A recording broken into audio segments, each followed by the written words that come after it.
I'm Rachel Madel from Talking with Tech. And I'm Chris Bouguet from Talking with Tech. We have a podcast dedicated to augmentative and alternative communication, all things related to helping kids with complex communication needs. If you have a passion for helping people with language disabilities, this is the show for you. Each episode features an interview or a roundtable discussion on a topic related to augmentative communication and helping people with language disabilities. And we're really passionate about giving practical strategies to clinicians working in the field who are working with children or adults, anything related to AAC. So you can look us up on iTunes, or you can find us on Facebook. We got a group over there, or check out our website at bit.ly/TWT podcast.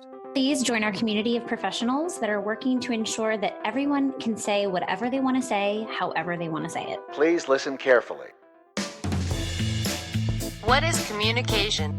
An essential behavior of life. We have the both blessing and responsibility of trying to foster another. It's the strongest way for two people to convey information to each other. Communication is a lifeline. It's just connection with other people. Connecting people in terms of ideas, thoughts, or needs. Draws us out of ourselves, draws us into that relationship, builds up our families. Without it, we'd be lost. Whatever it is that we do to express intent and achieve an impact. Communication is the ability to express your needs, wants, frustrations, and desires to anyone that you feel needs to have that information. Welcome to episode 85 of the Speech Science Podcast. We are proud members of the Exceptional Podcast Network. I'm Matt Hott, joined in the Midwest by Michelle Wintering. Hi, Matt. I know we've had this debate, actually, if it's the South or the Midwest, because I'm in Kentucky. Kentucky is kind of the middle of nowhere, so I love Kentucky. I'm only 2 hours south of you, sir. I know. That's what I mean. It's like kind of in the middle of everywhere I want to go. I like Kentucky, but I don't know. And in a state that I do know is sort of on the East Coast, Michael McLeod. What's up, buddy? How are you? It is the East Coast, right? In Pennsylvania? Yeah, it definitely is. Oh, guys, I'm so excited to be back on air. And today was an exciting day. I had tech training at the new school, and they gave me a Google Chromebook.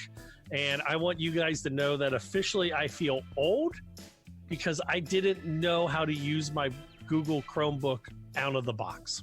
Oh, look at that, Matt. You had to do some problem solving. Was it pretty easy setup, though? Yeah, it was nice. It was,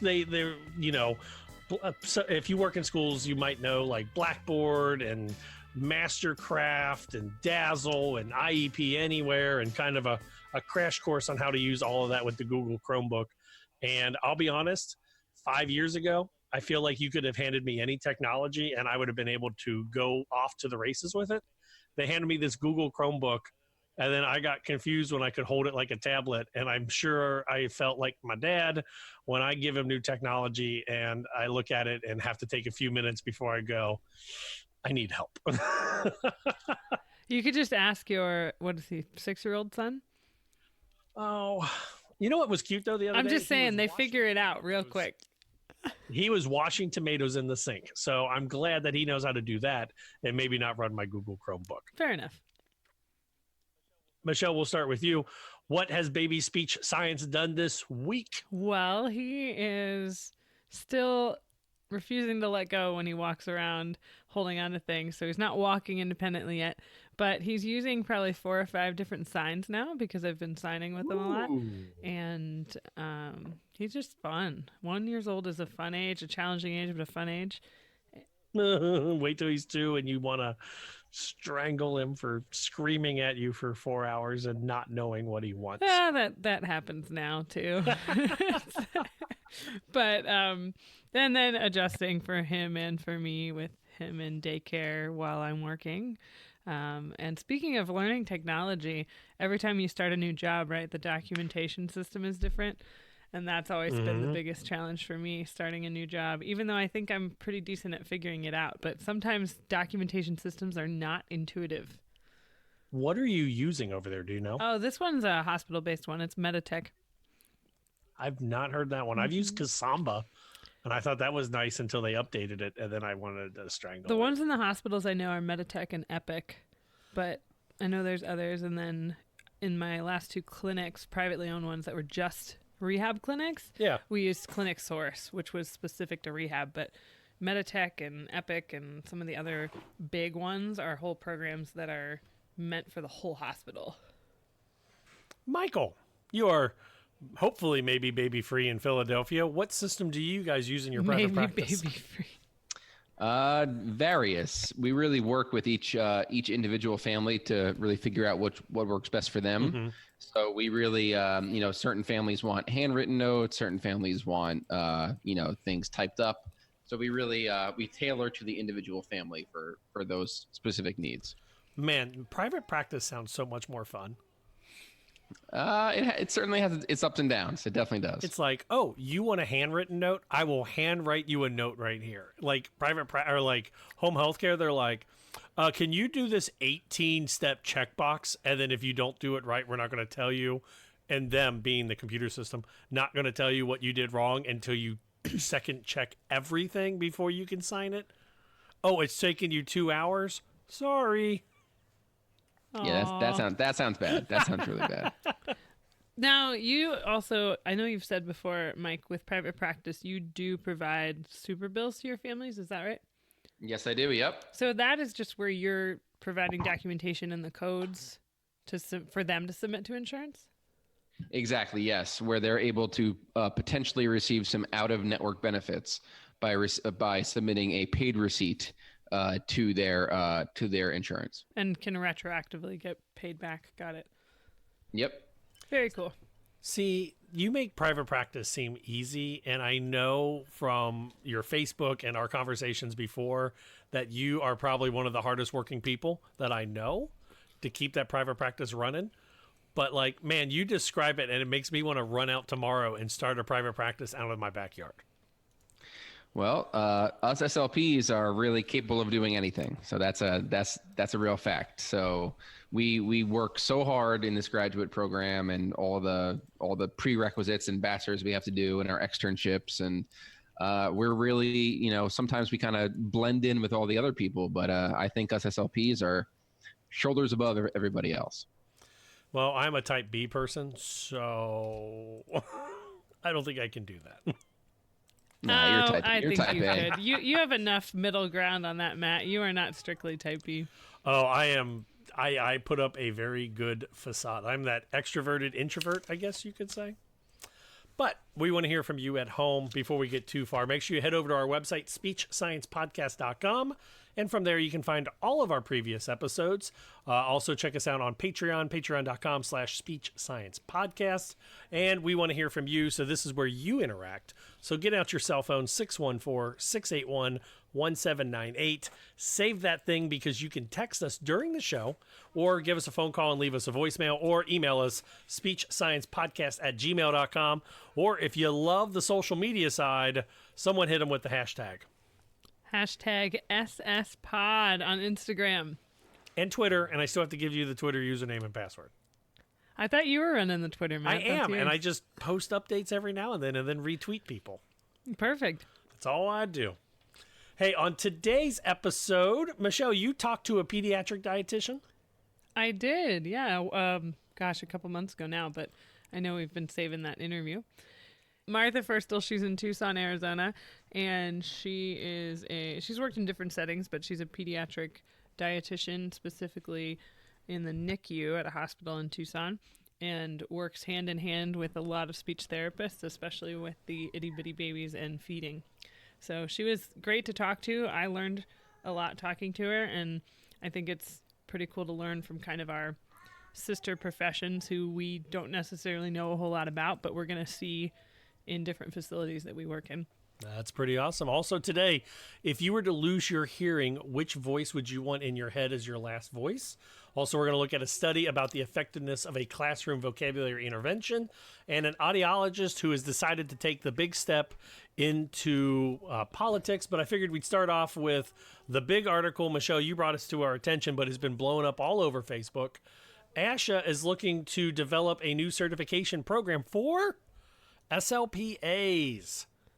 I have no experience with the SLPAs because here in Ohio, we don't have any. Well, I was very excited to see this because, as most of the listeners have heard, Matt and I, we went to grad school together, and correct me if I'm wrong, Matt, but The only thing I remember hearing about SLPAs was probably one sentence which said, some states have SLPAs, we don't. And that's it. Yep. I got in trouble on a Facebook group because I said, quote, why would you stop at an assistant? And then I was re-educated very quickly. And I do apologize for that statement because that was Matt Hott a couple years ago. And I didn't understand the difference in assistants versus SLPs because, like you said, we don't have them in the state. Mm-hmm. And it really just is a state-by-state licensure right now. That's my understanding. I can only speak to where I've lived. So Ohio does not license them. Colorado does, but I did not run into them a whole lot when I lived out there. In Texas, they're utilized everywhere, especially in the schools and in privately owned clinics. I wouldn't say the hospitals as much just because of the heavy medical specialization that not even all SLPs are comfortable with. But it does depend on the state, and I worked with some incredible SLPAs, and most of them had a bachelor's in speech or a related field and then did clinical hours to obtain that state licensure. But I think it would give some validity to the career of an SLPA because you're going to have the backing of a certificate from ASHA now, and it would also allow them to hopefully more easily maybe transfer between states because they're pretty limited as to what states they're allowed to work in right now. And then they have different credentials required in different states depending on what that licensing board requires. So having that national one. And I'm not an SLPA, so I'd love to hear from any listeners that are. But my other thought too is for insurance reimbursement. I know there are insurances that will not reimburse for services provided by assistants. And I wonder if that might change if there is an ASHA certificate. Michael, does PA have assistants? I believe it does. From what I've read, it's quite big out here, but I myself have not encountered that in my time here. I know here in Ohio, when you're talking about the Medicaid changing or whatever with paying of the assistants, I think there was a deal with the OTs and PTs where they weren't paying as much or they didn't pay for the assistants doing it, and a lot of assistants lost their jobs because the school district decided that they'd rather pay a full-time OT or PT. Here's my concern about assistants, and this is, again, coming from somebody that works in a state that doesn't have an assistant. We're already either just making enough or underpaid for our services based off of what you would look at in the other rest of the medical field. Right now, we are in a position where we are wanted for jobs. We could pretty much move anywhere we want to get jobs and find jobs. Usually. I mean, if you want to work in Columbus, Ohio, you might have to work on the outskirts of Columbus because everyone wants to be there, at least here in Ohio. With ASHA credentialing assistants, it worries me that in states like Ohio, we're going to allow assistants come in, and then that's going to cut down on jobs, or it's going to cut down on pay because if I can pay an assistant at 70% of what I can pay a SLP, well, that SLP job is now going to get harder to pay or find, and there's going to be more competition for the limited number of SLP jobs. And I mean, I think I understand where you're coming from. So I'm very selfish. No. I'm curious if states like Ohio who don't currently license them will even bother licensing them. Like, are they going to change that because ASHA decides to certify them? I don't know. That's a great question to ask. But, I could call Greg Thornton, but I think he's asleep right now. Oh, Greg Thornton is the executive director of the Ohio Speech Board.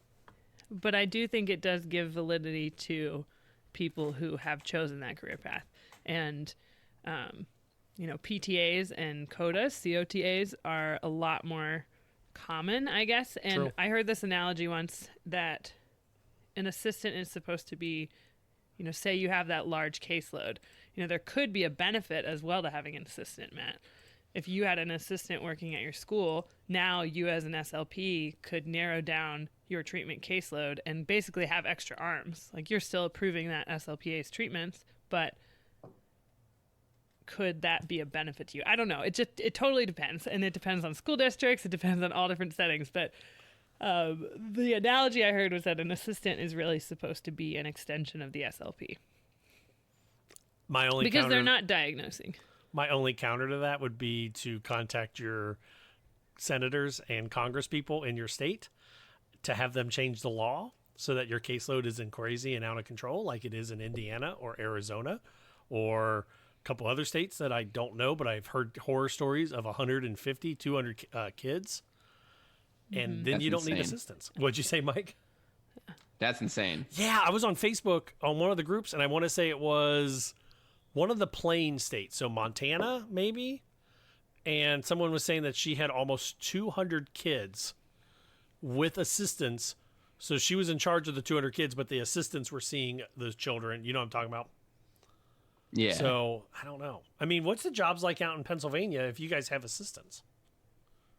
That's the vast majority of the jobs out here seem to be like contracting jobs, like 1099 contracting jobs.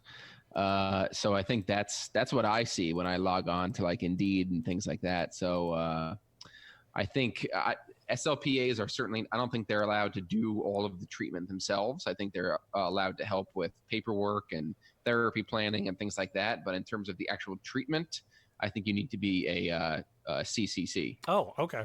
And so that is in Pennsylvania. Mm-hmm. Yeah, and everyone is different right now because I know in Texas they absolutely do treatment. They can't diagnose and they can't change plans of care or write goals, but they can help track goals and do treatments. But then there's, I don't know the exact divide, but they don't have training on dysphagia. Right. And I don't think they have training on fluency. So there are certain things that they're unable to treat, but the big thing is they can't diagnose. I mean, I see the point of SLPAs, and I'm sure that if I worked with an SLPA, my opinion would be changed completely. But I just look at it from the selfish side of how does this affect my checkbook and bank account? And I see the writing on the wall that if ASHA gives the credentialing to the SLPAs in 10, 20 years, right, as I'm looking to get out of the field, there may be more SLPAs than SLPs, and that could affect our pay. I don't know. Yeah, That sounds very selfish, and I'm okay with that. That's okay. And I had no experience with them before working with assistants in Texas. And I think that that's the same argument I remember hearing from friends in the medical field when they first introduced physician assistants. Well, that's a good point. Still, we still need doctors, and I love my PA, by the way. Just see, there you go. That. Okay, all right. Maybe I'm just an idiot. I'll take that. No. I mean, I think it obviously is being looked at by ASHA, and I'll ask the business owner in the room, Michael. What's up? If you had the choice, and SLPAs were sanctioned by ASHA, and the rule changed that they could do treatment in Pennsylvania, would you hire an SLPA at 70, 75%, or would you pay a SLP at the 100% rate, whatever that would be? I would pay the SLP at the 100% rate. Michael not taking my totally misleading and drawn out question and prove me wrong. All right, 100%. When it's outpatient private therapy, you got to go with the skilled therapist. Yeah, fair enough. Yep. That makes sense to me because you're paying for almost they're paying a premium out of pocket for private therapy. Did you guys see the thing that blew up on Facebook about speech therapy and the SLPAs? So I guess there was an SLP that was selling shirts that just said, I'm a speech therapist, or I'm a speech therapist, ask me, or speech therapist make you talk, something that said, basically made it look like the person that's wearing it was a speech therapist. And there was a big hubbubaloo about allowing SLPAs to buy the shirt because the other SLPs did not feel it was right that an SLPA would wear a shirt that said, I'm a speech therapist. But they are. And right? They're not speech language pathologists. They're doing therapy. I was like about to comment, and I think we talked about it last week where I wrote it out and I went, Control Alt Delete. Backspace. Yep. Just Control Alt Delete it. I'm just going to get out of that one. I really want to hear from someone who is an SLPA or maybe is an SLP who used to work as an SLPA. And I know some of them are listening because some of them were coworkers of mine in Texas. And if you think I'm an idiot, it's okay. You can say I'm an idiot. 614-681-1798 or email speechsciencepodcast@gmail.com or directly to Michael and Michelle. #SSPod. I feel like the old man on the podcast where I've already admitted, like, no, I don't check Instagram because I don't know how that works. I don't know. You've got some credit in your corner, though, because you started a podcast. I opened up a microphone and said, I'm talking now. I still say that the power to make changes is in the legislative body. And that is the transition I'm going to use to talk about this article out of the ASHA leader. An audiologist applied her communication skills to be a political career. I think this is awesome. I think that any time that we can step out of our roles as an SLP, as an audiologist, as an SLPA, or anyone that works in the therapies, and become the person that's making rules and changes in your state, I think that's awesome. This is Deanna Frazier. She's an audiologist. She's also a member of the Kentucky House of Representatives, representing District 81. Guys, do you have any ounce of you that wants to be a politician? I mean, Matt, you definitely asked us this before, and I want to know when you're running for office. I'm bouncing back the question to you. Michael, I'll let you answer before I do. I'll do it if you be my running mate. So funny enough that you say that. I have spearheaded a thing here in Ohio that we are working on for school SLPs to change the law here in Ohio. At least I'm going to start investigating how we do that. That currently it says school-based SLPs can have 80 students on their caseload at one time. And I am going to do my best to try to get that numbered back down to equal with PTs and OTs at 50. So I am dipping my toe in the political realm, not necessarily to run, but to be there. That's fascinating. So PTs and OTs, it's only 50 in Ohio. Yep. But SLPs are allowed 50. Or 80. I'm sorry, 80. Do you know the reasoning for that? That's what I'm doing. That's what I'm trying to investigate, to be honest. I don't know. I really don't know. I distracted from the article, but back to our audiologist who is already in politics. Deanna Frazier. The state I'm living in. I mean, I think it's great. She says she ran for political office and won when she was elected last November. I am trying to figure out where District 81 is. If it's my district, I'm going to laugh. Let's see. You guys talk while I read. All right. Michael, would you run for, like, legit, would you run for political office? Yeah, why not? I would try it out. There's a lot of reasons why not. That's why I was asking. No, I would do it. I would definitely do it. I think it would be fun. I think it'd be interesting.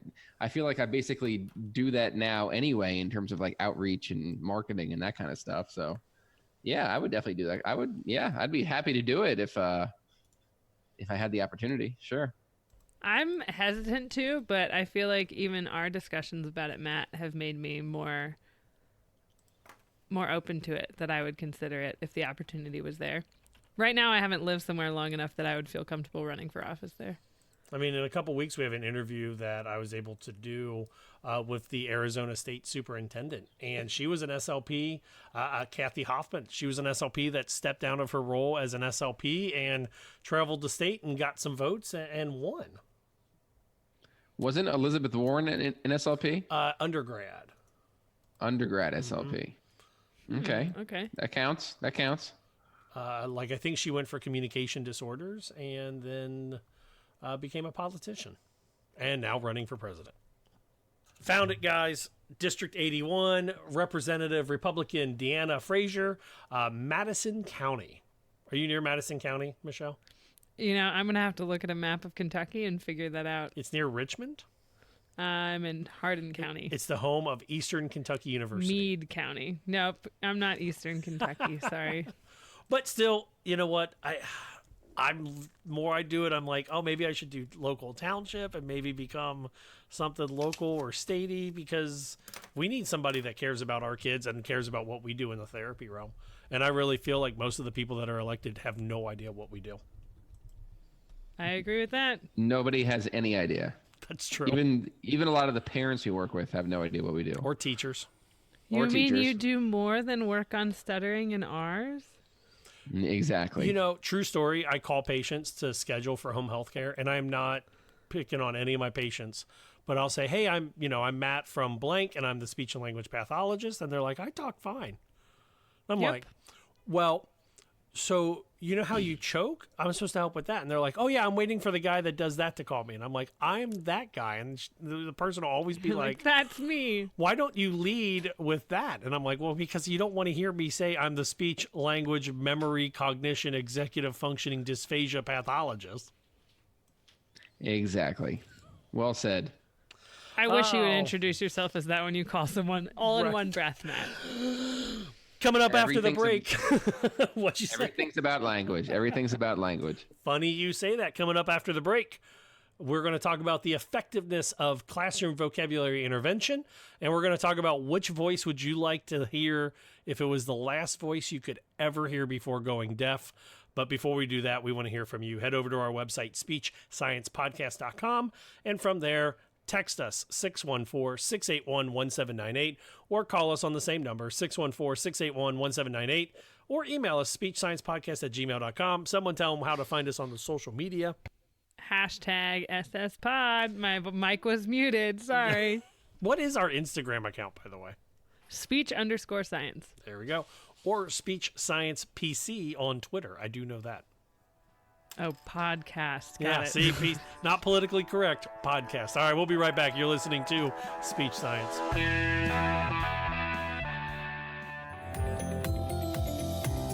Do you have an idea for a product or book? Or are you ready to go beyond in-service presentations? Well, how do you get started? And what if you don't have any business experience at all? Well, I have some great news for you. I'm Mei-Ling Chan, and I'm getting the nitty-gritty stories from parents, teachers, therapists, advocates, and people with disabilities who have created successful businesses, and they're sharing their intimate stories with you. Listen to us on the Exceptional Leaders Podcast and fast-track creating and building and sharing your idea with the world so that you can help more people.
And I'm going to start the secondary recording on my side.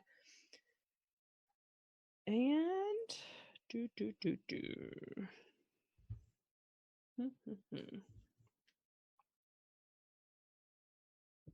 Okay, cool. I'll just do my little intro. Oh, first, actually, Martha, I have to ask you. So this is part of the recording too, but everyone we interview, we always ask, what is communication? Just in your own words, however you would describe it. We usually use sound bites of it for the intro. So yeah, what is communication in your own words? Oh, so unprepared for this. That's okay.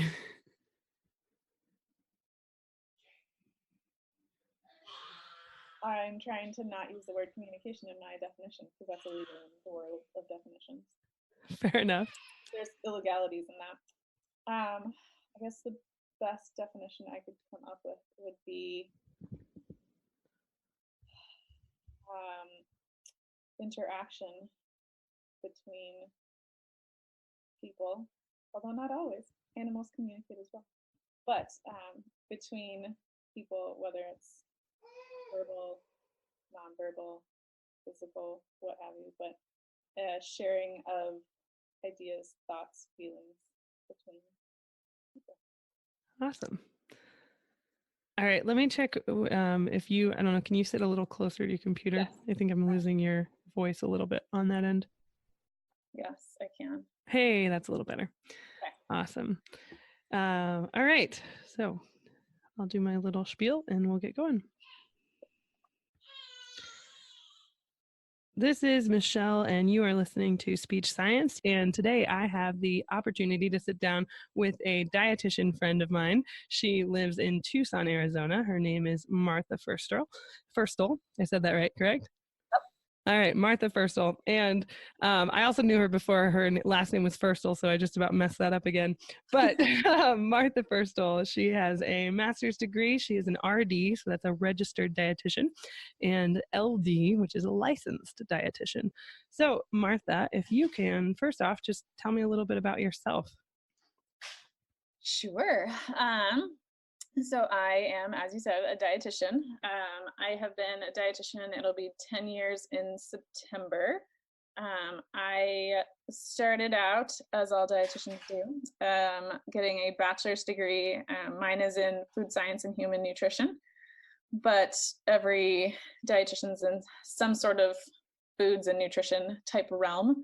And then I went on and got a master's degree in foods and nutrition. And my master's was combined with my internship, which to be a dietitian, you have to do an internship that is accredited and organized through our governing body, as it were. So mine was combined with my master's degree. And after that, I started working as a dietitian. I moved to Denver, Colorado, and worked for WIC, the Program for Women, Infants, and Children, as a dietitian. And then I worked in dialysis with adults for several years. And then I moved into dialysis with children and other types of kidney diseases in little kiddos. And pretty much have been working in pediatrics more or less since then. Now I work in Tucson at Tucson Medical Center in the neonatal intensive care unit. So with the little tiny babies, dealing with their nutrition and growth and vitamins and minerals and all that kind of fun stuff. That's awesome. You've had a wealth of experience in multiple states and with young and old. Yes, all the ages. So I would say, I know with speech pathology, we always call it a lifetime sort of profession, right? That we work with 0 years old to the lifespan. And I think that's pretty similar with dietetics. Yes, for sure. And it's similar as well. I feel like in speech therapy, you guys are kind of starting out with the little tiny babes to deal with maybe if they have eating issues and whatnot, all the way up till the end where, you know, their issues change, but sometimes they're sort of similar with like swallowing issues and things. And for us, it's, you know, similar and different. The little kiddos, you're trying to get them to kind of grow and follow certain things like growth curves and such. And then at the other end, obviously you're not trying still to grow a 95-year-old person, but they have the issues that kind of correlate with the issues they have with speech stuff, like swallowing things. But they tend to lose weight as they get older. They don't eat as well. Maybe they don't have someone to help them with meals or getting food and things like that. So we see some issues that develop just strictly related to old age, which I feel like is similar to what you guys see with older adults as well. And you mentioned in your intro there, you spoke about your training and internship. What is that requirement? Is that part of your education or is that after you graduate? Yes and yes. So It is, so it's required of every person that wants to be a registered dietitian, which means that you're registered through the Commission of Dietetic Registration. It's the official CDR, yeah. You are not eligible to apply for an internship until you've finished your bachelor's degree. So you have to at least have a bachelor's degree that is accredited with that program. You can't just go to like any school and like study some nutrition. You have to have a bachelor's degree that's with a school that's been accredited through that program that says, yes, you've learned everything you need to learn to be able to go into the internship program. And the internship programs vary a bit, but I think they're anywhere from like 9 months or to a year, something in that realm. And they're all over the country. And you basically find out, you know, kind of look through all the different options that are available and you apply to them. And they do, it's kind of a matching system, for lack of a better way to explain it. It's similar to the way they match for like med schools or for residencies. That's a big deal. And for doctors, they do their like match day for their residency. And it's similar to that, where you apply to several and then rank them, like here's my top 5, and then the people who take in applications, they rank their applicants, and then based on that they match everybody up nationwide, so everyone in the country finds out at the same time what internship they've matched with, and then once they've completed their internship, then they're eligible. Well, you pass your internship, you're eligible to take the RD exam, the registered dietitian exam, and that's a nationwide exam. So you take that exam and pass it, then you are a registered dietitian with the ability to practice in any state in the United States. And then state by state, certain places require licensure as well. So then there's an additional step to practice in whatever state you live in. That's been a recent topic on our podcast for reciprocity, and for myself, moving state by state with licensure, having to reapply. And it sounds like you've done that yourself. For sure. Is there any compact or reciprocity? I know nursing and I think OT have a compact between some states. Does dietetics have that? Not, I'm trying to think of, not any of the states I've lived in. Of course not, right? Right, I know. And there's actually a couple of states, I think it's either 3 or 4 left, that don't have licensure for dietitians, which seems like, oh, that's a lot easier, but actually ends up being more of a pain because some companies require licensure. So I worked for a company that required licensure while living in a state that didn't have licensure, and actually had to get a license from a different state, which was so bizarre. Really interesting. Like an out-of-state license. It was like a state I'd never lived in, so it's really strange. But yeah, some like national companies that are headquartered in different places, if they're headquartered in a place that has licensure, they usually require all of their RDs to be licensed, even if they're in a non-licensure state. So it's like a kind of weird thing, but I'm trying to think if there's any, there probably are, but no states that I've lived in have that. We do have reciprocity agreements with some countries though, which is kind of fun.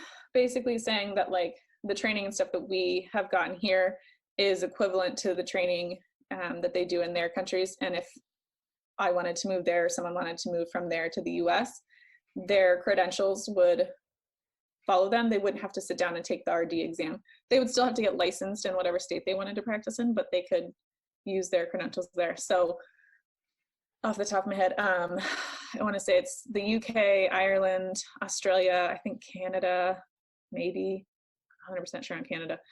But there's a few of those, which is kind of cool too, but you could internationally. Yeah, that sounds awesome. Yeah. I'd love the opportunity to work overseas if it ever happened. Yeah. What is the difference between when someone says nutritionist versus dietitian, or some other name, you know, these health gurus or anything else out there? Yes. Someone left me a voicemail recently wanting to talk to the nutritionalist. Nutritionalist, okay. Dietitionalist in the voicemail. And I was like, sir, you're just making up words now. So there's a pretty big difference most of the time. Occasionally people use the words because they don't know the difference.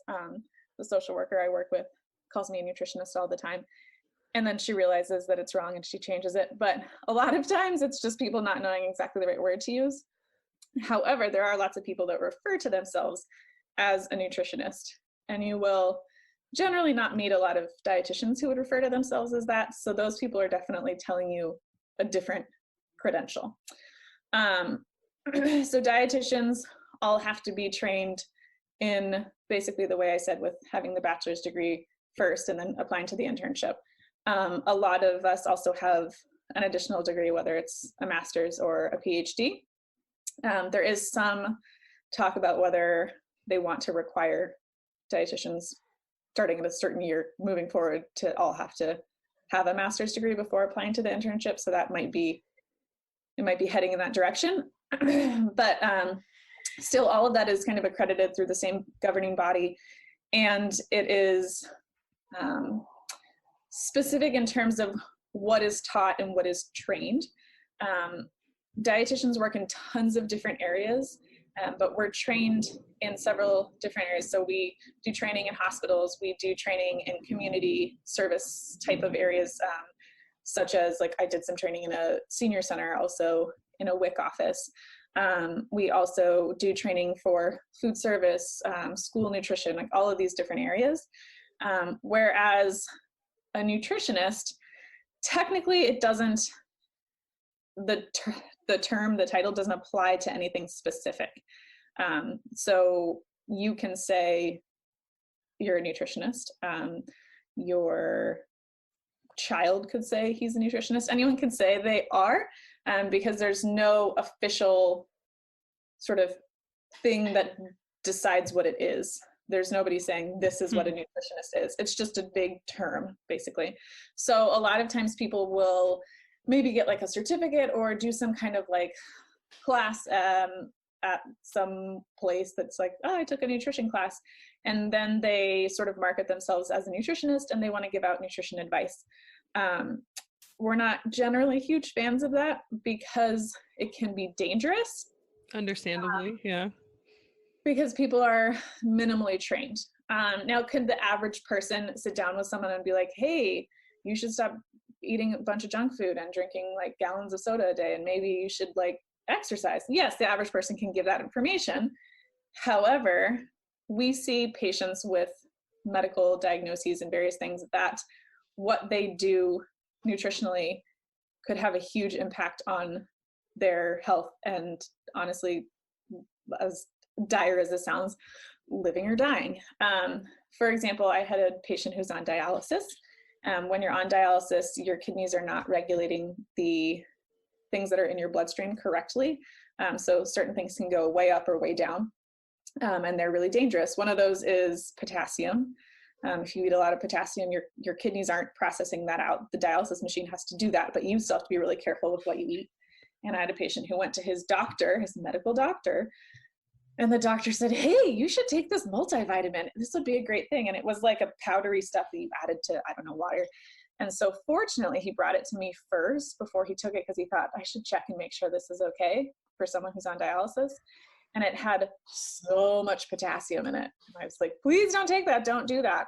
And I actually talked to the doctor and he said, well, vitamins are great for everyone. This is a great idea. And I said, but it's not for this person. He's on dialysis. And he said, oh, and he pulled out a notepad and he said, who else would this not be good for? Like, he's getting ready to write stuff down. And I said, this is the reason that if you're not really trained in this, maybe you shouldn't deal with this, because it's not super safe. And that was sadly a medical doctor, but that's what we see from nutritionists kind of across the board, is that they kind of give out generic information just based on like, here's some healthy concepts, like this is healthy in general, so it's healthy for you, but that's not always the case for people. And so it can be kind of dangerous. And different states and their licensure laws actually are in place to help curtail that, so that people without appropriate training aren't giving out information that can be dangerous to the public. And in those states, if someone is doing that, you can actually like, not sue them, but you can kind of like report them to the governing body of dietitians or whomever is in charge of it. In states without licensure, there's sort of no recourse, because there's no one overseeing them to make sure they're practicing in a safe manner. So Colorado, where I was for 8 years, they don't have licensure there. And there's a pretty large number of people who practice as nutritionists there who often fight against the licensure. Then they're concerned that the dietitians are going to kind of take their jobs. But we generally don't do anything similar to what they do. So it's kind of a weird thing that has been an ongoing fight for, 15 years or so. But it's typically we're trying to make sure that people are getting safe information and they're not going to be made sick from it. And the people who are made sick from it end up coming into the hospital. They don't generally go back to their nutritionist who gave them that information. So we see them when they're sick in the hospital, and we are the ones who kind of pick up the pieces and fix it. And it's frustrating for us because we're not the ones that cause the problem, and the ones that cause the problem don't have any repercussions from it. So. And that's just like you said, a good argument for the importance of licensure. I know as speech pathologists, sometimes we get frustrated too with that licensure piece in different places, but those licenses can also protect us as professionals for what our niche and our professional skill set is. Yeah, I mean, the license is in place to protect the professional and also to protect the patients. Mm-hmm. And as you guys, I'm sure, do, just like we do, we have continuing education things, and we have to keep our registration status current. Like, I can't just take my test. What year did I take my test? 2009. Took my test, and like, that's it. I never learn anything else. If I don't keep up my continuing education, my registration status goes away, and I would have to retake my test. I have to keep up on, newest developments and research and things like that. So we're continually learning and educating ourselves. And that's a requirement for, pretty much every medical profession. Everybody does that. Nurses, doctors, speech therapists, physical therapists, everybody has that. But that's something that's good for us, as we know that we're, on top of things and learning all the newest stuff that's coming out. But that's also good for patients and patient care, because they know that the most up-to-date evidence-based, research medicine is being practiced with them. So. Yeah. And so this is a silly question, but I noticed that you write dietitian spelled dietian, and I've also seen it spelled with that C. Is there a difference? Yes, one is correct and one is not. Okay, well, tell us which one's correct. So in the United States, there's no C in it. In other English-speaking countries, the UK, for example, they spell it with the C. Here it's spelled with a T, which I know seems really dumb and who cares, but it actually, that's how it's like trademarked, is with the T. So like in the United States, it's just technically not spelled that way. Okay. So it's really just a location based. So you as an RD, it is dietitian with 2 T's. Yes. Yes. Yes. And I have had that changed. Like when I started working at a hospital that I worked at in Denver, it was with a C, and I asked my boss if she could change it, and she said, well, the last dietitian never mentioned it. And I said, yeah, she noticed it though. She just didn't say anything, but can you change it so that my badge reads correctly? And also, I don't want that on my business cards. And so it matches your licensure too. That's important. Exactly. And that's how it is written out on there. And it's also the like RD, the letters and the term, it's trademarked with the T in it. Not that anyone would ever be like, oh, you know what, they spelled this wrong in here, so I guess you're not actually falling under this appropriate governing body. But technically speaking, that's what it is. And so I like to make sure that's what it is.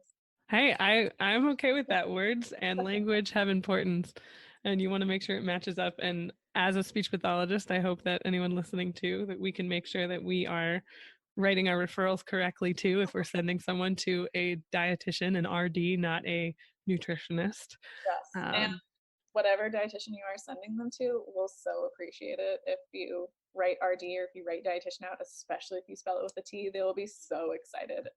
You'll be I'll win some brownie points with all my dietitians I work with.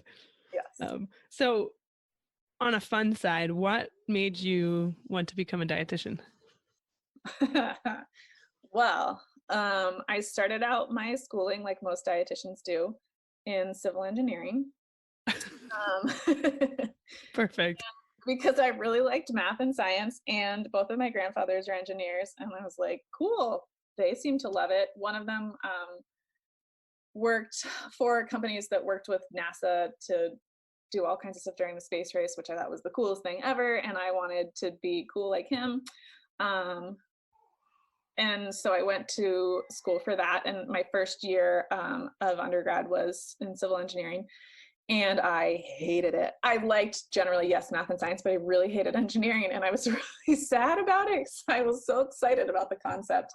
And as just a fun like elective, I took a nutrition class, not like one that people were taking who were majoring in foods and nutrition or anything like that. It was just a like, yay, people are taking an elective nutrition class. But a dietitian taught it, and I really, really liked it. And I went and sat down with the counselor people at school and was like, hey, I don't like engineering. What are some other options? And they had me take this little personality test thing that I thought was pretty cool. And at the end, it, you know, spits out here's 20 job fields or whatever your personality and your interests kind of match with. And dietitian was on that as well. And I was thinking, man, I don't know anything about this. I don't know what these people do, but I am taking a class from one and it's really interesting. And now this is popping up on here. Maybe I should look into it and consider it. And I did. And then I switched over to nutrition. So. And never looked back. It was kind of a roundabout, weird way to get there. Hey, but you're there and you seem to be enjoying it. Yeah. I wanted to ask you, have you had a chance in the different settings you've worked in, have you worked closely with speech pathologists? Yes, kind of depending on where I worked, that's more or less. In dialysis, I know that we would refer people to various therapies, but dialysis clinics themselves don't have, I mean, none of the where I worked had it, maybe other places do, but we have a dietitian and we have a social worker, but we don't have any like therapies. But I know we would often refer people to them. So not as much there, but definitely in a hospital setting and very, very much in pediatrics. I also worked at, I guess I kind of forgot about this earlier. I worked at a nursing home in Colorado Springs where I met Michelle. She wasn't, but she was living in Colorado Springs as well. I did do some PRN at that nursing home. True. But you weren't living there. This is true. That was not my place of residence. So yeah, I definitely worked with them in that capacity. But certainly in the hospitals that I worked at, it's been huge. I mean, currently I work in the NICU, the neonatal intensive care unit, and I talk with them at least once a day, often more. I text with them a lot. I got a text from one at like 7 p.m. on Thursday, and she's, sorry, it's so late. I just have this one quick question for you. So I work with them a ton because we have babies who are born before the age that they're developmentally ready to actually physically eat by mouth. So we have to feed them through a feeding tube most of the time. Sometimes we have to feed them through their veins. But we have them in the hospital, you know, as they're growing and getting older, and they eventually hit the point where they can developmentally understand how to eat. And that's when the SLPs step in and start working with them and developing those feeding skills. And they talk to me a lot about their growth. What are we feeding them? Because they do a lot of direct feeding with the babies, they'll say, you know, I was feeding him and he was really uncomfortable. He seemed really gassy, like something was going on with his stomach. Do we think we need to change what we're feeding him? Because they don't determine, you know, what the babies are eating. They're figuring out how to best get them to eat. But if they seem like they're really uncomfortable or something when they're eating, then they talk to me a lot about like, what can we change something? What can you do? Or mom's worried about this, or we've noticed this. So we interact a lot because those are kind of the two components of what they're eating and how we can actually get them to learn to eat and get them to eat that, because that's a requirement of leaving the NICU and going home, is that they have to be able to eat and gain weight. So we kind of work together on that basically every day. So. Wow. And have you had Any negative experiences working with SLPs? Personally, no, I haven't. I have always had great experiences. I've heard occasionally like, oh, this person's pushy or what have you, but no, not really. I think because I've always known, like, here's my boundary and here's where I need you guys to come in. I have definitely interacted with dietitians who I think feel really comfortable with stuff where they feel like, oh, I could deal with certain things like textures of foods or consistency of like liquids, where they think they can kind of deal with a person with that type of thing. I am very, very well aware of the fact that I am in no way trained to do the things that an SLP does. So I'm very comfortable being like, here's my line, I am at it, this is yours, you take this over. So I think generally SLPs are happy to know that, like, I know where my part is and I know where their part is, and I'm never trying to cross into that because I don't know how and I don't want to try. So you sound like the ideal multidisciplinary team member, right? That I just do you my can part. really, but really feed off of each other and help each other. Well, and I know that, I mean, one, it's outside of my scope of practice. So like, realistically speaking, it's not appropriate for me to try to do something that's in an SLP scope of practice. But two, I know my scope of practice very well. And I know that if I ask an expert to come in and do their scope of practice, it'll be fantastic compared to me like bumbling around and being like, oh, I don't know, we could thicken some liquid. I don't know how to do that. I don't want to try, and I don't want to be part of it because it's not safe for anyone. What is the hardest part of being a dietitian? Ooh, I would say it's a little bit variable depending on what you do. Generally speaking, as a dietitian, so I went to school for 6 years, and then I did an internship in addition to that. So you do a lot of training, but everyone eats. So everyone is an expert on food. And while that's sort of true in a sense that, like, for example, people will say, you know what, for whatever reason, my body doesn't do well with this specific food, so I don't eat it. Cool. You know that about yourself. Do that. Don't eat it. Or there's certain foods you don't like, whatever. That's fine. But what I find is that because everyone eats, everyone feels that they have a bigger knowledge of food and nutrition than they do. And so there's a lot of us trying to kind of break through all the things that people don't know, or that they think they know, and trying to sort of re-educate. And that's across the board. That includes people in the medical field who maybe have zero training but are medical experts, so they'll pretend like they have a lot of training. For example, physicians. I feel like I'm kind of ragging on physicians. I really like them, but like two bad examples about doctors. But doctors, generally speaking, take a nutrition course in medical school, or none. Some physicians are interested in it, and they go out of their way to get more training and find out more information about it. I worked with a lot of really good physicians who, kind of similar to myself, know their line and their limit. They know, I don't know anything about this piece. That's why I have this dietitian here. Worked with a nephrologist who was amazing about that. As soon as people would start asking her nutrition related questions, she was like, great, here's my dietitian. I'm not going to try to. And for everyone listening, can you tell us real quick, nephrologist is? Sorry. A kidney doctor. Okay.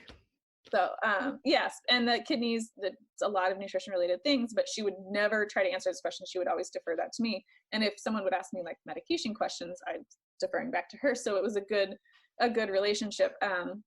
But there's a lot of physicians who kind of figure, well, food, we all eat it. I know stuff about food. Yeah, I can tell you things about food, and I can deal with this nutrition type stuff. So probably the thing that frustrates dietitians the most is people who are giving nutrition related information to patients who are not qualified to do so, because if it is incorrect, it's really hard to balance giving the correct information to the patient without sort of undermining their trust in that care provider, because that person might still be a really great nurse, doctor, whatever it is that they do, but they're not great at sort of dabbling in nutrition. And so you have to kind of find that line between, hey, sorry they gave you not quite right information, but they're still probably really great at all the other stuff they do, but let me give you the right information. So we try really hard to make sure that people are getting information that is accurate and that is safe for them in whatever health condition or whatever they have, while sort of getting rid of the other information that they've gotten that maybe isn't accurate, to include things from, you know, Men's Health magazine and blogs that people see online. I've had people be like, oh, I read this in this magazine that I should, what? Just some like random journalist. And cool, I'm glad they're interested in general health things. And again, like I said, with nutritionist kind of things, like general health stuff, yeah, most people could give out a general health information, but patients that you're seeing at a hospital, they have some type of either chronic illness or acute illness that they need a specific thing for. And so that general health stuff doesn't apply to everyone. And so that's where you're trying to sort of weed out that other stuff and give them the actual information they need. So we spend a lot of time fighting through the weeds, as it were, and it's a little bit frustrating. It's a little different in the NICU, but that's kind of the general thing that I would say is most frustrating for dietitians.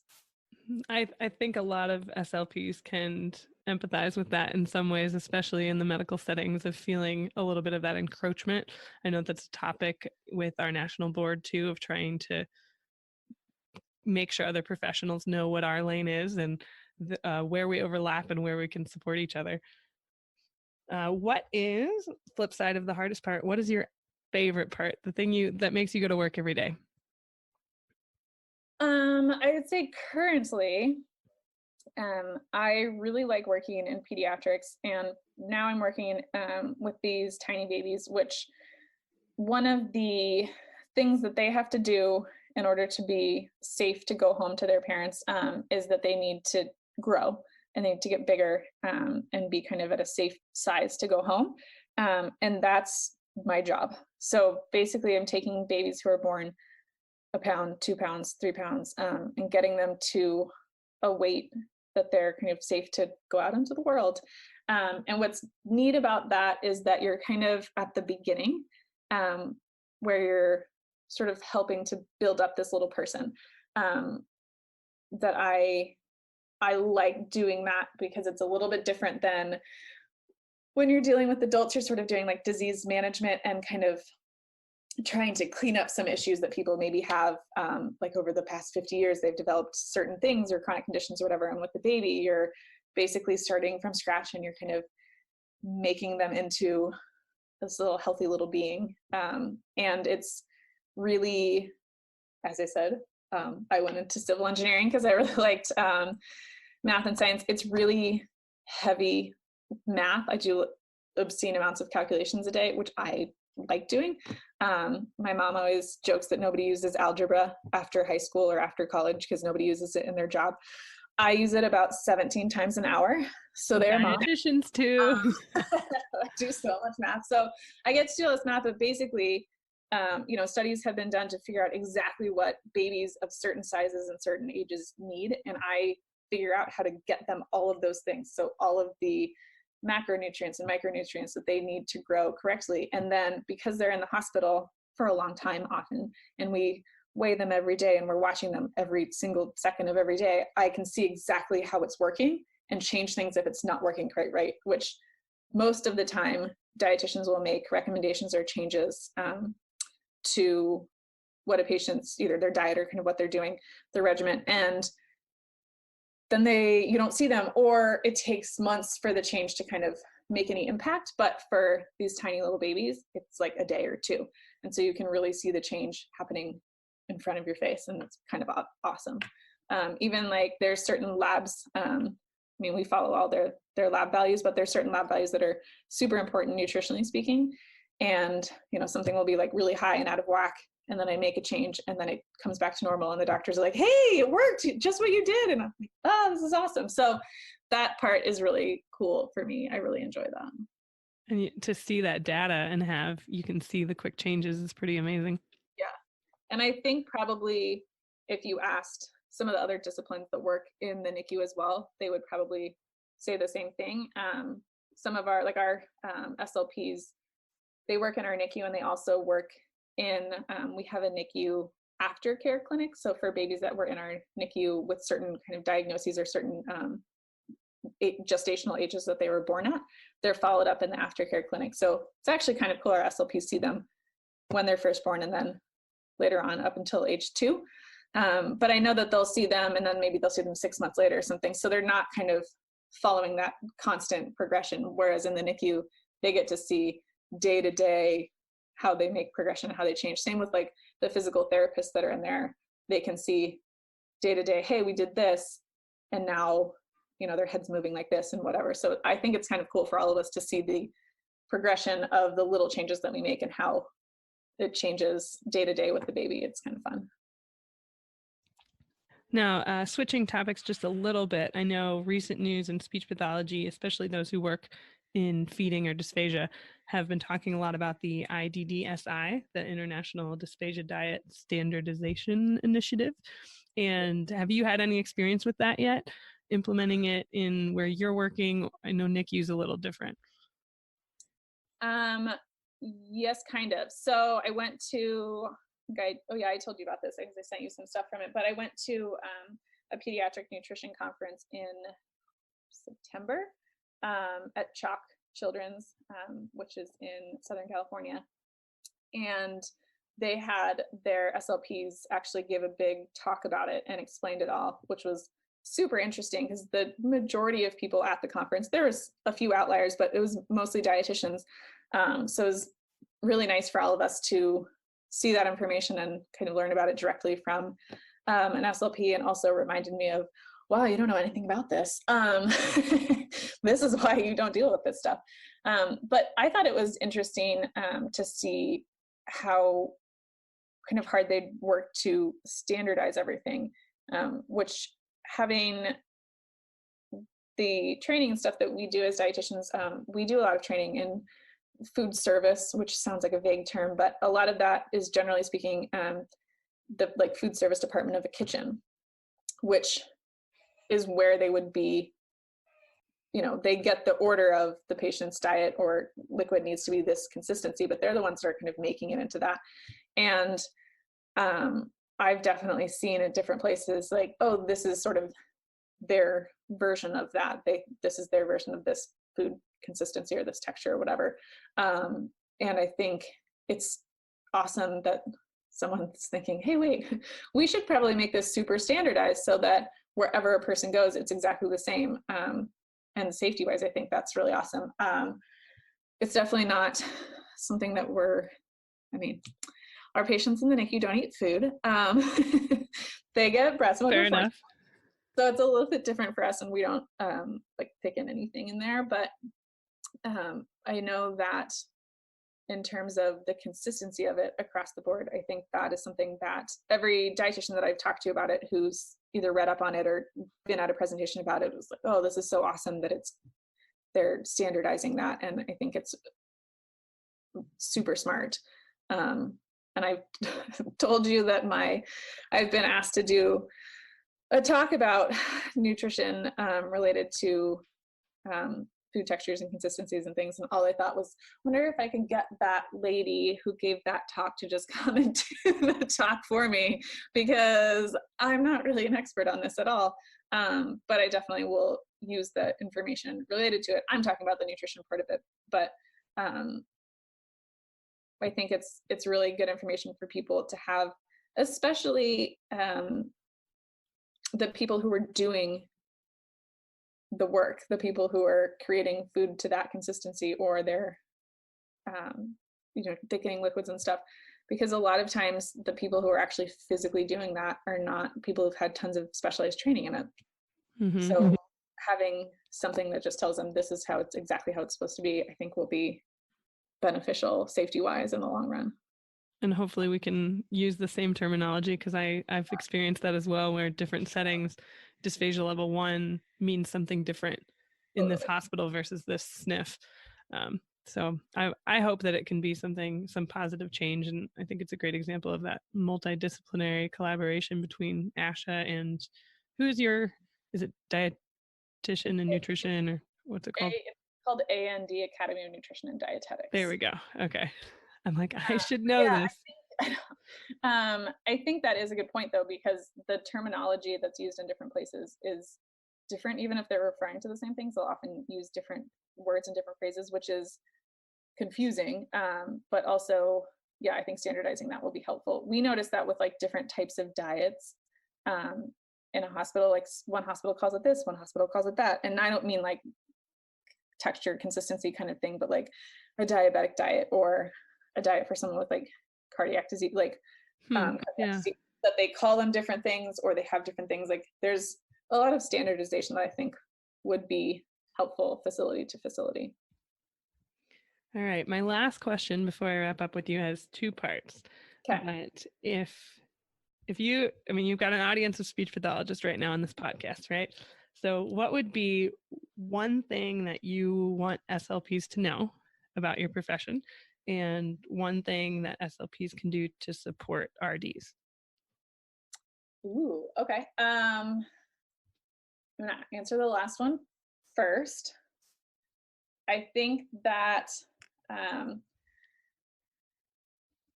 it depends on the SLP. Obviously the ones I work with collaborate a lot with dietitians, but I've definitely met SLPs that don't generally collaborate with dietitians, or maybe don't even know where to start to collaborate with a dietitian. Like I need to refer someone, but I don't even know where to begin with that. I would encourage them to kind of figure that out, look into that in the area that they're in, because I know people who have worked with an SLP and the SLP said, you know, you really should see a dietitian, or they said nutritionist. So that would be important. Always say dietitian. But the family doesn't actually know where to turn to, where to look. And so maybe they're kind of looking themselves and they're not necessarily getting someone who is one, an RD, or two, kind of specialized in their area. So like if you work with pediatrics, you should have kind of your go-to person that you would want to, or people that you would want to refer someone to, or encourage someone to go see, so that you know that the person is going to see a dietitian who has experience and training in pediatrics, so that they're not just sort of grasping at straws. Say, I know when people are trying to find a dietitian in the community, sometimes they're just sort of not sure where to find them. If you are an SLP and you're looking for like, where would I find a dietitian in my community? The Academy of Nutrition and Dietetics website has listings on there. And then also usually state organizations, which are typically the name of the state, and then that, like Colorado Academy of Nutrition and Dietetics, Arizona Academy of Nutrition and Dietetics. It's generally just like the state added on. If you look on their website, they usually have people listed on there, or like where you can find people. So that's helpful. So that's my answer to that part. I'm trying to think of, ask me the first one again so that I say it right to you. That's okay. What would be one thing that you want SLPs to know about dietitians? It's hard because all the SLPs I work with are really awesome, and like collaborating with the dietitians that work with them.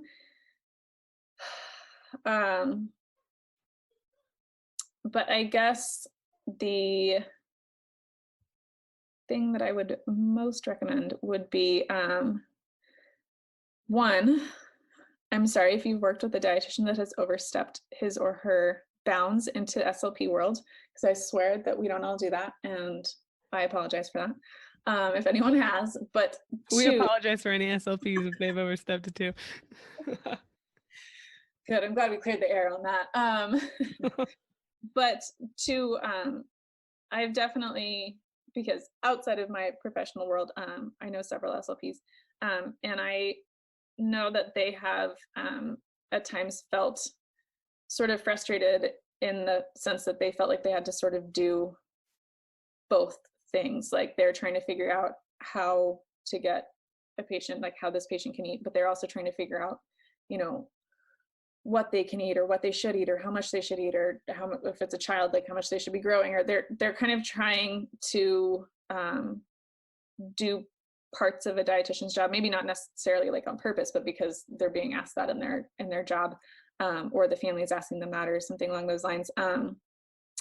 So my thought on that would be use your resources. Like, don't feel like you have to do a dietitian's job or be part of that. Even if where you work doesn't have a dietitian, I would either reach out. I've gotten calls from people that I don't work with, Michelle, asking questions about patients.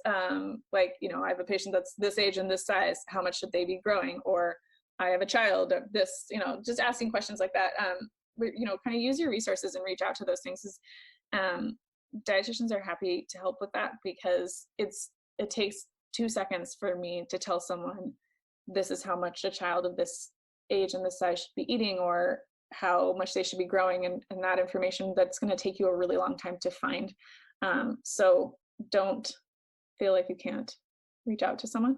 And if it seems like you're being asked over and over and over again to do something that a dietitian should be doing, or something that you're like, I'm not really trained in this, yeah, maybe you guys do need a dietitian, or you need to talk with your supervisor about, your scope of practice and your comfort level in doing things that are kind of outside of that, and make your life a little easier, not trying to do things that you really don't need to be doing. Then asking questions, right? The ask for help when we need it, and know what our skill set is. Yes, for sure. I was recently asked to tell the physician what type of food, long confusing story, but this baby should have. And I said, I can tell you what food. I cannot tell you the consistency of that food. I don't know what is safest for her to swallow at this juncture, at this age of her life. And the doctor looked at me like I was insane. And I said, I will talk to Danielle, that's one of our speech therapists. And I said, I will tell her the type of food, and then she has to take it from there, because I don't know what is safe for this baby to swallow. And I am not going to even pretend to try to get a baby who has cystic fibrosis to give her something that she could potentially aspirate into her lungs and get a lung infection from, which, if you know anything about cystic fibrosis, that's going to be the story of her life. She's going to have a ton of lung infections, and I'm so not going to be the person that starts with that. But the doctor looked at me like I was crazy, but I was super firm in that I did not want to be the person that determined what was going into that baby's mouth, the consistency, because I am not trained in that, and I do not know the appropriate thing for the baby of that age. And I immediately called the SLP and was like, cool, this is the food, you figure out how to get it in her, because I don't want to be part of that, because I'm not comfortable with that, and it's outside of my scope of practice. And she was perfect and took over, and everything was awesome. And she actually did that feed to make sure that it was the right consistency and all that kind of stuff, and that she could safely swallow it. But I feel like sometimes people think, oh, well, the doctor's asking me to do this thing, so I guess I have to do it. And I was having none of that, because I did not want to be the one to put up with that. But it was nice to know that there was someone who could do that, and that I didn't have to try to finagle it and figure it out in a way that would probably be unsafe, because I don't know anything about that. Well, Martha Ferstl, I have very much enjoyed speaking to you and learning from your expertise too. I think it's a great lesson for us as speech pathologists to learn from our kind of neighbor professions, and people that we're going to share offices or hallways or hospitals with and share patients with in various settings. So thank you so much for taking the time to sit down with me and answer all my questions. Certainly, anytime. Martha Ferstl, who is a registered dietitian in Tucson, Arizona. So thank you, Martha. Thank you.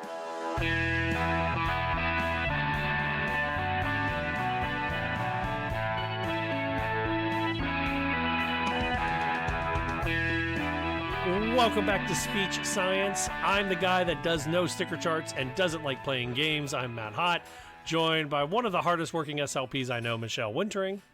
I love sticker charts and games. Yeah, I figured you did. And the guy that I would want to be doing my speech therapy when I need it, Michael McLeod. Oh, that was very sweet of you. Oh, yeah, I assume you wouldn't leave me. That was a pretty good intro. That was nice. That was nice. I assumed he wouldn't leave me plugged in front of the TV. That's why I said that. I like that. I like that a lot. Yeah. Hey, guys, question for you. How important is vocabulary to learning? So important. Essential. I thought we talked about this before, the importance of classroom vocabulary. Have we not? Of course we have. Okay. I'm sure we have. The last vocab really we talked about was reading based. You know what their vocabulary is, right? The word gap. This one is a journal out of, this is an article out, or a study, I should say, out of the Journal of Speech, Language, and Hearing Research. It's by Hilary Lowe, Lucy Henry, and Victoria L. Jaffe. It's the effectiveness of classroom vocabulary intervention for adolescents with language disorder. This is one of those studies where you tuck it in the back pocket and you show your teachers why you're doing push-in therapy on vocabulary skills. They looked at the experimental interventions, and they saw improvement in the classroom if they target that classroom vocabulary. And I believe we've talked about this before, the importance of hitting certain types of vocabulary versus limited meaning words. Am I right? Yes, you are definitely right about that. Really what this article really showed me was a lot of the students that I work with in terms of vocabulary is when they'll be in the classroom during a lesson or even during a social communication with a peer, when a word comes up they don't understand. If they hear a word, they don't know the definition of it, they don't know the meaning of the word, they can tend to get lost in the conversation and get hyper-focused on that word. And that's when anxiety and basically uncomfortness tend to increase. And that really decreases their ability to learn and their ability to function in an educational environment when their anxiety is increasing because they're so hyper-focused on what is this word? Why don't I know it? Why am I so stupid? And I think it ties right into what we've discussed before on just the importance of exposure. You know, you're talking about them hearing these words and hearing them in different formats and formally and informally. So they compared what the 10 words taught through usual teaching practice, which I kind of want to know what they mean by that a little better. So that's probably defined further in the article. But and then 10 other words taught using this experimental intervention that embedded phonological semantic activities. So basically what we do as speech pathologists. And And besides social communication, there's only so many varied vocabulary you're going to hear by having an informal conversation with a peer. There's only so much you're going to hear in terms of, you know, this is not Dawson's Creek where people talk like they're on the SATs. So it's like there's only so much you're going to get from that. And how do you learn varied vocabulary, expansive vocabulary? It's most likely it's through reading. And that's a lot of what our generation did, was reading books and being exposed to vocabulary, reading it and understanding it in context. But I don't think it's a surprise to anyone that today's generation is reading less and less and less. And especially the population that is qualifying and is enrolled in speech therapy. I highly doubt the majority of them are reading independently on their own for pleasure. So they're not exposed to this varied vocabulary that they can use in social contexts. So when the therapist decides to push in or focus on vocabulary goals, they are remedying this issue by teaching them this vocabulary that otherwise they're simply not exposed to. So you were asking about the teacher strategies. The top 4, they looked at the 27 different teachers and they ranked the top however they looked at them. The top 4 most frequently used strategies reported by the teachers were definition games, spelling, practical demonstration or experiments, and then they gave the definitions.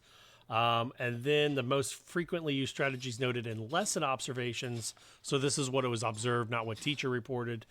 They list the keywords on the board, gave them definitions, and then give definitions through paraphrasing, and then having the teacher or the student repeat it multiple times before going into the reading. The experimental intervention looked at a self-rating checklist. So the students looked at how well they understood the vocabulary, then a visual image displayed with the written word, and then some word detective games were played. A word map was created, and then word-wise quickie. This is a short verbal activity in which students are given a word. They think of a meaning and think of a sound and use the word in a sentence. And then finally, a sound and meaning bingo, and then a keyword sheet. So it seems like you got a lot more variety in that phonological based one, and you're tying in the phonological side, not just teaching the definition in the word or the spelling. So this goes... Oh, I'm sorry, Michelle. No, but I think it's really important because it's tying in reading. You know, it's not just tying in the sight word part that we hear that debate too of this push for teaching sight words versus phonological based reading. And I know that's a whole nother discussion, but it seems like they kind of touched on that a little bit without meaning to. I wish I remembered where I heard this. I was either at an Ohio Speech Language Hearing Association or an Ohio School OSpeak meeting, but a presenter talked about how typical students need 7 unique opportunities to learn a new vocabulary word. And our students that have disabilities may need 10 to 20 times that amount. So if a typical student needs 7 unique opportunities, a student with a language development or a language deficit or delay might need 70 to 140 unique opportunities with that word to use it and generalize it into other areas. And that kind of makes sense with this study where they looked at, 7 different experimental interventions. Huh. That number 7 always seems to come up with things. I remember back in, I think it was Girl Scouts, learning about trails, how trails are developed, that it takes 7+ times of walking the same path to start to get that defined trail, which is kind of like, I guess we're creating that habit for people with learning a new skill, right? A new synapse. Yeah. Mike, have you ever heard that 7 number before? I have not, no. See, I wish I knew who I did the study for. I've looked for it multiple times to try to get the research or the evidence to back up my claim, and I can't find that 7 anywhere because I learned it when I was a new SLP 8 years ago. When your brain was being overloaded. Yeah. We want to hear from you. What do you think of vocabulary? How do you handle the vocabulary? Head over to our website, speechsciencepodcast.com, or email us speechsciencepodcast@gmail.com, or give us a phone call, 614-681-1798. Or text. Text 614-681-1798. I think the next person that texts us, I am going to call them on air. You should. Unless that sounds like a threat, then don't do that. If that sounds like a threat, I won't do that to you. Guys, I have a very cool story here, but I want to ask you a question, a serious question. So you've already read the article. Don't use what's in this article. If you knew you were going to lose your hearing, what would be the last voice, or who would you want to hear before you lose your hearing for good? Wow. My son. That's a good question. Aww. That's a good one. Michelle says her son. I think I'd want my wife. Okay. I love my boys, but I would want my wife. She motivates me. I'd have to go with the same. Your wife? Yours. Oh, my wife? No, mine. Matt Hot. My voice. Yeah. Anyone want my voice as the last one? Well, this is a really cool story. San Diego Comic-Con happened just about a week and a half ago. And if you don't know what San Diego Comic-Con is, I forgive you for not being a giant nerd. It is the epicenter of the nerdom in the world. I was going to say America, but it's the world where TV shows and movies announce what's coming up for the next year. Marvel announced the next 10 movies. You get to meet your actors. And there was a little show that was super important to me as a kid, was the Batman, the animated series. Did you guys ever watch this? I have, yes, of course I have. The animated series, I believe I did a little bit with my brothers. Yeah, the Joker was Mark Hamill from Star Wars. Oh, yeah. But the voice of Batman is a man named Kevin Conroy. And he did a really cool interview I listened to about 5 years ago where he talked about Batman was the true person and Bruce Wayne was the mask to cover up the pain that created Batman. So Kevin Conroy is one of the greatest voice actors. Well, a man came up to him at San Diego Comic-Con, and Kevin says in the story, that we're going to have the link up in our show notes, that he was leaving and he made eye contact with this man. And he decided he was going to go over and shake this man's hand and give this man a hug. And his publisher was like, don't do that. Like, what are you doing? And so Kevin walks over and he starts to realize that the guy's like waving his hands and trying to get his like friend over, who he thinks is his friend. And Kevin very quickly realizes that the person with him is not a friend, it's the interpreter. And he finally realizes that this guy is deaf. So Kevin's like, how does a deaf guy know me as a voice actor? And he hugged the guy, and the guy shook his hand and put a letter in his hand. And Kevin went back to the hotel room and read it. And this man lost his hearing as a child. And the last voice he has in his head is Kevin Conroy as Batman, telling him not to give up. I guess in one of the episodes, Batman was talking about not giving up and fighting through everything. And this man, for the last 20 years or so, has had Batman's voice in his head telling him not to give up. And now this guy watches the Batman, the animated series, with his son. And that's beautiful. That is such a cool moment that he was able to meet Batman and tell him this through a letter. And on Twitter, Kevin Conroy was super excited because I guess somebody else took a picture of that, and the guy tweeted it to Kevin Conroy, their hug. And he says he's got a letter for Mark Hamill as well, to give him as well. So that is so cool. The last voice he has in his head is Batman. I love that they were able to connect, because that doesn't always happen. No. With a story like that. So I don't know. That is just, I figured that would be a fun, uplifting story for tonight. I like it. Plus, it included San Diego Comic-Con and my favorite version of Batman, so I can't lose when it comes to this. Hey, guys, guess what we did? We did a whole episode. We did episode 85. It is in the books. We are a high school kid with a learner permit away from being episode number 100. Oh. Now I got to bleep something out. You can keep it. It's cool. I'm bleeping it. I'm keeping this in too. Keep it. Guys, what are you doing this week? It is when we're recording this is July 30th. School starts up soon. What is going on with you all? Just working as always. Yeah, I mean, working here and getting some family time in, and we've got some visitors coming this weekend to come visit us in Kentucky, high school friends of mine. So that will be fun.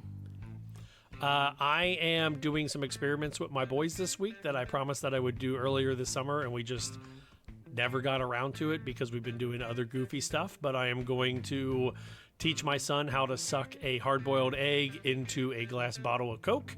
I am going to teach both my sons what happens when you mix Diet Coke and Mentos and Pepsi and a couple other things.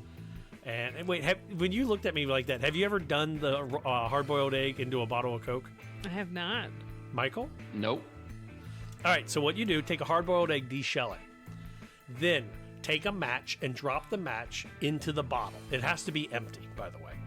A glass bottle is cooler, but you can do it with a 2-liter. And then you put the egg on top while the match is burning. As the match is burning up the oxygen, it's going to suck the egg into the pop bottle. And then when it burns out, the egg should right into the bottom of the bottle. Wow. It is a really cool experiment because you get to play with fire in a controlled way, and you get to see an egg get sucked into a bottle. It is so cool. One of my favorites was lighting. Like I had a teacher do with money, like a dollar bill. They did it with a $20 bill actually, but you soak it in rubbing alcohol, and then when you light it on fire, the alcohol burns off and the dollar's fine. I would not do that. That sounds scary. Mike, what's your favorite experiment? That's a good one. I saw one recently where I think they took like something with a battery where they do something with water and then they put a fork in the water, and then as soon as the fork is in the water, it bends. What? I can't think of exactly what it takes. I'll find it. I'll look it up. I'll look it up. All right, any listeners who have some good science experiments, send them our way. # SSPod. Yeah, let's find those out. Put those on the Instagram. Everybody else, we want to hear from you as well. Head over to our website, speechsciencepodcast.com, and email us, speechsciencepodcast@gmail.com, or give us a phone call, 614-681-1798. Selling ahead, coming up in the next couple of weeks, we got Kathy Hoffman, which is the Arizona State Superintendent and former, or current, I guess, SLP. Also, I got the author of Sloths Are Slow to sit down with me this week, and we talked about her book, so that'll be coming up as well. And she is an SLP. She is an SLP. And also, I talked to the two rare mama bears who host their own podcast about CMD, congenital muscular dystrophy. So those are all coming up. It's a pretty cool lineup. Our opening music, as always, it's Please Listen Carefully by Jazar. It's licensed under an attribution and share alike license. Our bump music is the County Fair Rock. Copyright a John Deku. We still appreciate it. You find his music at soundcloud.com/dirtdogmusic. And our closing music tonight, Slow Burn by Kevin MacLeod, is licensed under Creative Commons and Attribution license. If you've got something you want us to talk about, send it to us. We will talk about it on there. Make sure you rate and review us on iTunes. That helps us find advertisers so we can keep bringing you the show. We love it. We love you, but we got bills to pay, lights to sleep on. We like that kind of stuff, right? Oh, yeah. Yep. Right. All right. In the immortal words of Janice Wright, always be a willow, because when the storm of life threatens you, you might think you want to be the big oak, but the oak will crack under pressure. The willow will bend. I've got one out front, and it always stays upright. It comes right back to form. For Michelle Wintering and... Wait, did I say Wintering? Michelle Wintering, you got it. Oh, my brain broke halfway into that sentence. For Michelle Wintering and Michael MacLeod, I'm Matt Hott, saying so long, everybody. Bye. Bye. Halfway into my moment, I was like, winter, what did I do? Broke.